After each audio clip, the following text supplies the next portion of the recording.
నమస్కారం.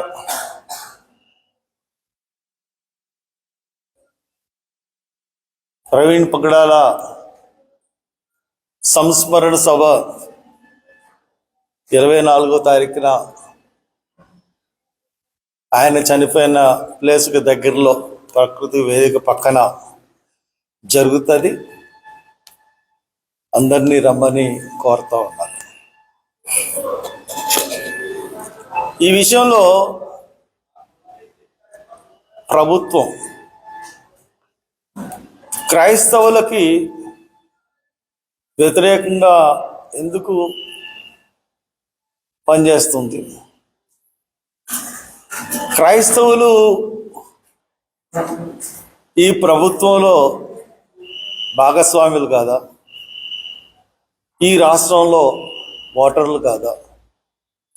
ఈ రాష్ట్రంలో అందరికీ ఉండే సమానమైన హక్కులు వాళ్ళకి లేవా అని నేను ప్రభుత్వాన్ని ప్రశ్నిస్తూ ఉన్నాను. ఎందువల్లంటే ఇక్కడ పోలీస్ డిపార్ట్మెంట్ వ్యవహరించే తీరు మీ ప్రభుత్వం దృష్టికి వస్తుందో లేదో నాకైతే తెలియదు, కానీ ఒకసారి ప్రెస్ ద్వారా తెలియజేయాలని అనుకుంటున్నాను.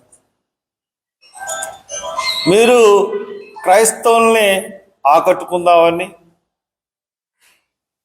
మీరు పాస్టర్లకు ఇవ్వాల్సిన గౌరవ వేతనం 7 నెలలు ఒకసారి ఇచ్చారు ప్రభుత్వం. కానీ కింద స్థాయిలో ఒక ప్రణాళికాబద్ధంగా క్రైస్తవుల్ని ప్రభుత్వానికి దూరం చేయాలన్న ఒక కుట్ర జరుగుతూ ఉంది. ఆ కుట్రలో భాగస్వాములు ఐజీ అండ్ ఎస్పీ.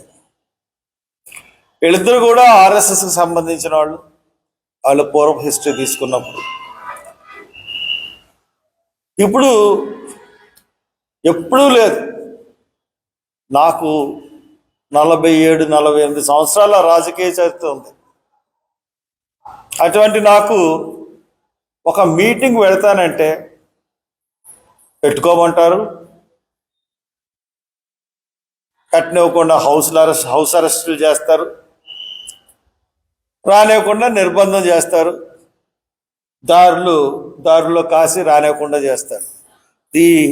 ఇది first time on the history of Rajahmundry. ఇంతకుముందు ఇక్కడ ఏమన్నా చేశారేమో లేదో తెలియదు, కానీ ఏపీ పోలీసు ఏం చేస్తున్నారంటే ఈ తూర్పుగోదావరి పశ్చిమ గోదావరి 2 జిల్లాల్లోనూ కూడా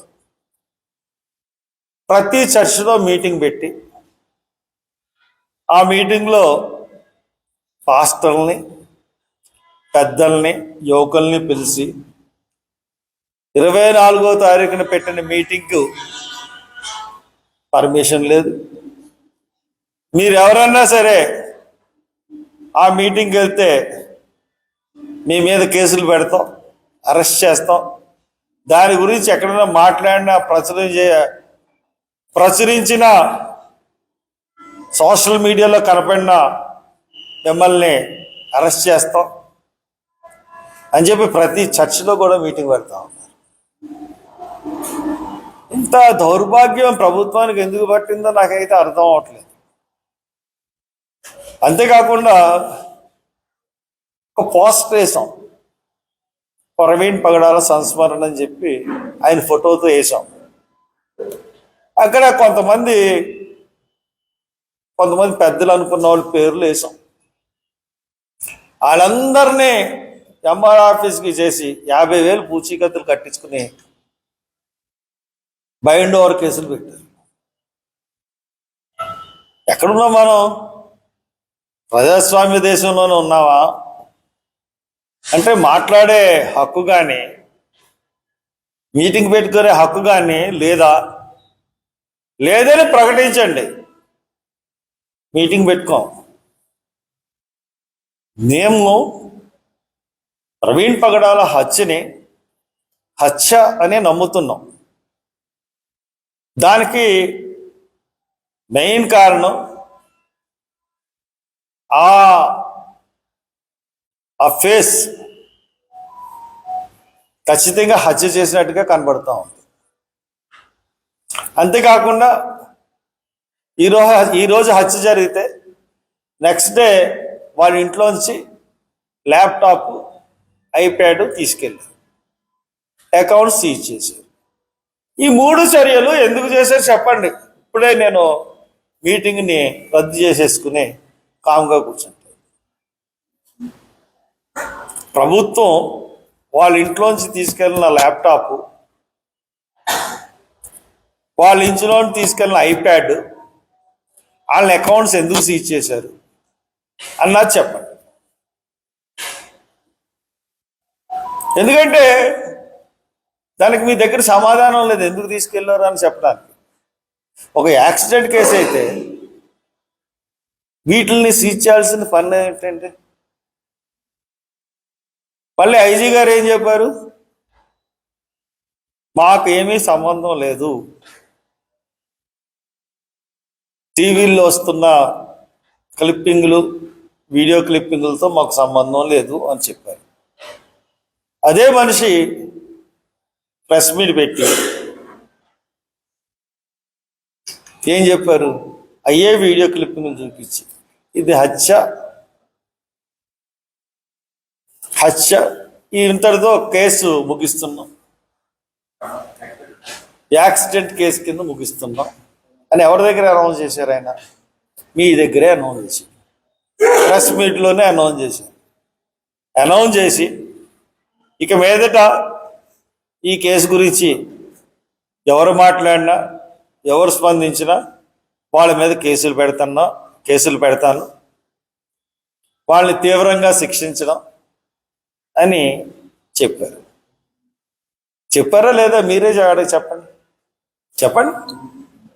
ఆ రోజు ప్రెస్ మీట్లో ఏం చెప్పారు ఎస్పీ గారు?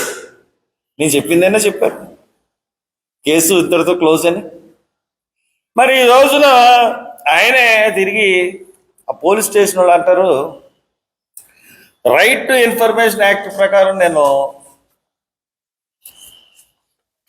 కొన్ని కాగితాలు అడిగాను. ఏది? FIR, scene of offence, post mortem report, autopsy report, video, ఇలాగా తగిలిన దెబ్బల గురించి మొత్తం నేను అడిగింది 27 క్వశ్చన్లు అడిగాను. రైట్ టు ఇన్ఫర్మేషన్ దాని గురించి పబ్లిక్ ఆఫీసర్ చెప్తారు.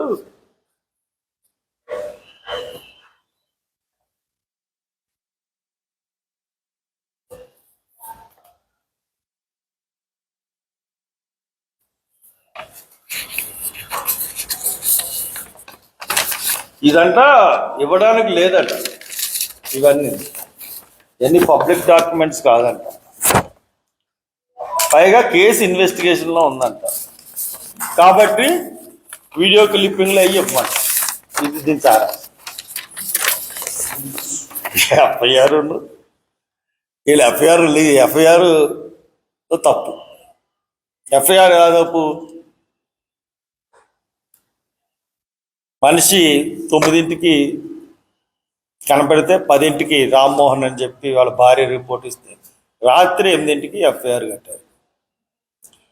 మీరు ప్రెస్ మీట్ పెట్టిన 23వ తారీఖున ఎప్పుడు ప్రెస్ మీట్ పెడితే 22వ తారీఖున పోస్ట్ మార్టం రిపోర్ట్ వచ్చింది, టాప్సీ రిపోర్ట్ అన్నీ వచ్చేసింది. అవి ఇవ్వట్లేదు, ఏమీ ఇవ్వట్లేదు పోలీసులు.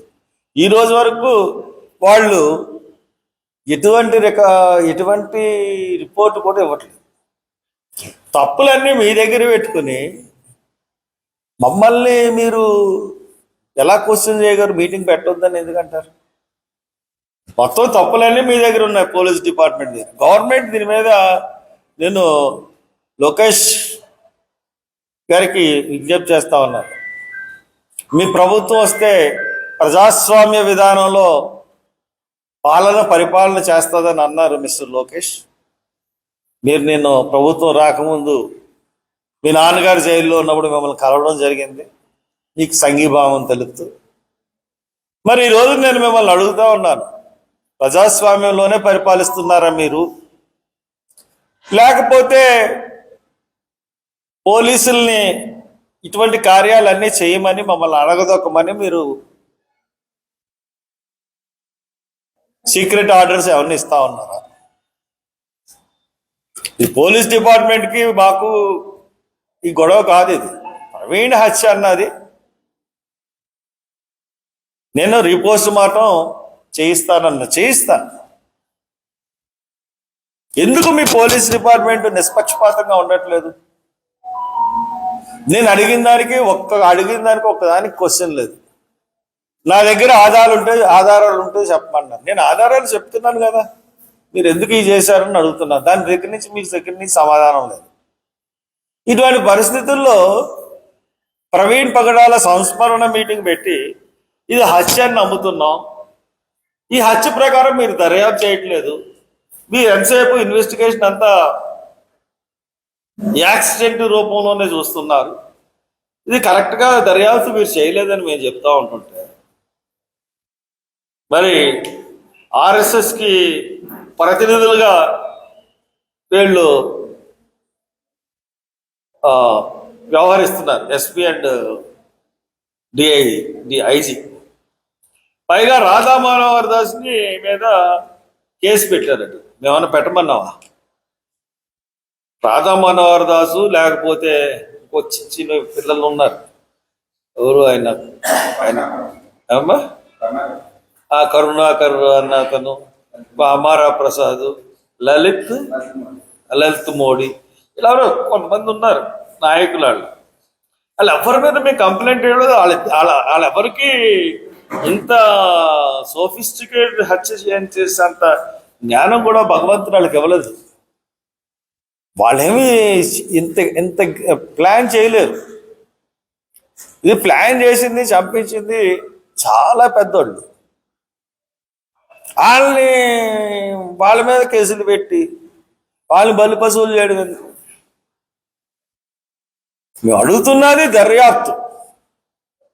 మేమేమన్నా మతాలను రెచ్చగొడుతున్నావా, కులాలను రెచ్చగొడుతున్నావా? నిష్పాక్షమైన దర్యాప్తు జరపమంటున్నాం. ఐదర్ హిందూ ఫ్యానటిక్స్ చంపారా, లేకపోతే క్రిస్టియన్ జలసీ మీద చంపారా, లేదా ముస్లిం చంపారా? ఫలానా వాళ్ళు చంపారన్నది కూడా మేము కంక్లూజన్ ఇవ్వట్లేదు. అదే గవర్నమెంట్కి అవసరం ఏంటి? గవర్నమెంట్కి ఆయన ల్యాప్టాప్ వల్ల, ఆయన ఐప్యాడ్ వల్ల అవసరం ఏంటి? కాబట్టి ముందు మా చెయ్యి ఎవరి మీదకి వెళ్తుంది? ఇలాగా గవర్నమెంట్ వైపు వెళ్తుంది, either state government or central government. మేము ప్రజలకి కానీ లేకపోతే ఎవరి మీద ఈ రోజుకి నా వీడియోలన్నీ చూడండి, ఎవరి మీద నేను మాట్లాడట్లేదు. ఎవరి అభిప్రాయాలని నేను హర్ట్ చేయట్లేదు, ఎవరి మనోభావాలకి భంగం కలిగించట్లేదు. I'm asking question. Who is the culprits behind the Praveen Pagdala murder? ఎవరు చేశారు? ఎవరు పట్టుకెళ్ళిపోయారు? ఐప్యాడ్ ఎవరు పట్టుకెళ్ళిపోయారు? ల్యాప్టాప్ ఎవరు పట్టుకెళ్ళిపోయారు? అకౌంట్స్ ఎవరు సీజ్ చేశారు? అకౌంట్స్ సీజ్ చేసే పవర్ ఎవరికి ఉంటుంది? సెంట్రల్గా ఉంటుంది. సెంట్రల్కే ఉంటుంది, స్టేట్కి ఉండదు. ఒక బ్యాంక్ అకౌంట్ని సీజ్ చేయాలంటే అది సెంట్రల్ గవర్నమెంట్కి ఉంటుంది. సో ఇది పట్టుకెళ్ళింది ఎవరు? Central government. మీరెందుకు పోలీసులు భుజాలు తడుముకుంటారు? మీకు వచ్చిన ఆదేశాల ప్రకారం మీరు నడుచుకుంటున్నారు తప్పితే మీ మీద మాకేం శత్రుత్వం లేదు. కానీ మీరు శత్రుత్వం పోగేసుకుని మా మీద రాష్ట్ర ప్రభుత్వానికి కూడా చేడు తెస్తున్నారు. కష్టపడి అది ఇచ్చారు, 7 నెలల స్టైఫండ్, అది కూడా బూడిదలో పొన్నారు. రేపు ఆదివారం శనివారం మీటింగ్ అయితే ముందు రోజునే 50 బిషప్లు వస్తున్నారు రాజమండ్రి. వేలాదిగా ప్రజలు తరలిస్తూ ఉంటారు. మీరు ఎక్కడ ఆటంకం కలిగించినా, ఎవరికి ఆటంకం కలిగించినా తీవ్ర పర్యవసానాలు ఎదురవుతాయి. నేను మీటింగ్ మీరు పర్మిషన్ ఇచ్చినా పర్మిషన్ ఇవ్వకపోయినా మీటింగ్ అన్నది తలపెట్టాను. ఎవరినన్నా ఎక్కడన్నా ఆఫ్ చేస్తే ఐటీ వాళ్ళు వస్తున్నారు, కారులు వస్తున్నారు, బైకుల్లో వస్తున్నారు, సంఘాలు వస్తున్నాయి, ఎక్కడెక్కడి నుంచి అన్ని జిల్లాల నుంచి వస్తున్నారు, యువజనులు వస్తున్నారు. మీరు యాప్ చేస్తే అక్కడే వాళ్ళు కూర్చుని ధర్నా చేస్తారు, అక్కడే మీటింగ్ జరిపించుకుంటారు. రాష్ట్రం అంతా అల్లుకోలంలో అయిపోతుంది. దానికి బాధ్యత రాజమండ్రి పోలీసు వహించవలసి వస్తుంది. పర్మిషన్ ఇవ్వండి. ఎవ్వరి మనోభావాల్ని రెచ్చగొట్టే ప్రసంగాలేమో. చక్కగా ప్రకృతి వేదిక దగ్గర మీటింగ్ చేసుకుంటాం, సామరస్యపూర్వకంగా మీటింగ్ వెళ్తుంది. మీరు కానీ ఏ పద్ధతులు వ్యవహరించారంటే మటుకు దానికి ఈ మీటింగ్ని చెడగొట్టిన బాధ్యత మీదే అవుతుంది. ఈ శాంతి భద్రతల సమస్యని మీరే కొని తెచ్చుకునే పరిస్థితి పోలీసులు అవుతుంది. కాబట్టి మాకేమీ బాధ్యత. Okay, any questions? ఫ్యామిలీ మెంబర్స్ని నేను కాంటాక్ట్ చేయలేదండి. వాళ్ళు పాపం ఇంకా థ్రెట్లోనే ఉన్నారు. తర్వాత ఇంకోటి ఏంటంటే మన రామారెడ్డి గారికి ఇవాళ ప్రెస్ మీట్ అయినట్టుగా ఎన్నో డిగ్రీ వచ్చింది? 60వ డిగ్రీ, 61వ డిగ్రీ. మరి 100 డిగ్రీలు కంప్లీట్ చేయాలి రామారెడ్డి గారు. మొన్న ఆ కాలేజీలోనే 17 ఎగ్జామ్స్ రాస్తే 11 ఎగ్జామ్స్లో టాప్ కింద వచ్చారు. ఆయనకు శుభాకాంక్షలు. రాజమండ్రి తరఫున, రాజీవ్ గాంధీ కాలేజీల తరఫున, రాజమండ్రి ప్రజల తరఫున ఒక మహోన్నతమైన వ్యక్తి మన మధ్య ఉండడం మనందరికీ గర్వకారణం అని చెప్పి ఆయనకు శుభాకాంక్షలు. Thank you.